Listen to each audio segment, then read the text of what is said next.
கரும்புச்சாறு கடைக்கு தீ வைப்பு நடவடிக்கை எடுக்க போலீஸ் இன்ஸ்பெக்டர் 50,000 ரூபாய் லஞ்சம் கேட்டதாக புகார். கோவை மாவட்டம் பெரியநாயக்கன்பாளையம் பிரஸ் காலனி பகுதியைச் சேர்ந்தவர் சுமித்ரா. இவர் பெரியநாயக்கன்பாளையம் ராமகிருஷ்ணா கல்லூரி கேட் நம்பர் 8 அருகில் சாலையோர கரும்புச்சாறு கடை வைத்து கடந்த 10 வருடங்களாக நடத்தி வருவதாக கூறப்படுகிறது. இந்நிலையில் கடந்த 5 ஜூலை 2026 அன்று கடைக்கு மர்ம நபர்கள் தீ வைத்து எரித்து விட்டதாகவும், பொதுவாக தனது கணவர் கரும்புச்சாறு கடையில் தான் இரவு தூங்குவார். அன்று அவருக்கு உடல்நிலை சரியில்லாத காரணத்தால் வீட்டிற்கு வந்துவிட்டார். எனது கணவர் இரவு அங்கு தங்காததால் அவர் பிழைத்துக் கொண்டார். இது பற்றி பெரியநாயக்கன்பாளையம் காவல் நிலையத்தில் புகார் அளித்தேன்.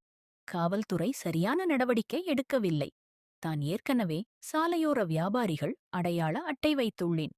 என்னைப் போன்ற 20 கடைகள் இதுபோன்று செயல்பட்டு வருவதாகவும், நீ 50,000 ரூபாய் கொடுத்தால் கடை போட்டுக் கொள்ளலாம் என சம்பந்தப்பட்ட காவல் நிலைய போலீசார் என்னிடம் கேட்பதாக தெரிவித்தார். கடை எரிக்கப்பட்டது சம்பந்தமாக இன்று வரை FIR தரவில்லை. என்னை மட்டுமே கடை போடக்கூடாது என மிரட்டுகிறார்கள்.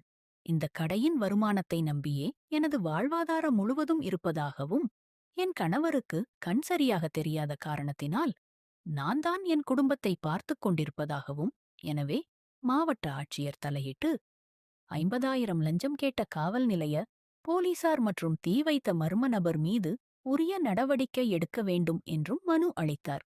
போலீசார் மீது லஞ்ச புகார் கூறியது பெரும் பரபரப்பு ஏற்பட்டுள்ளது.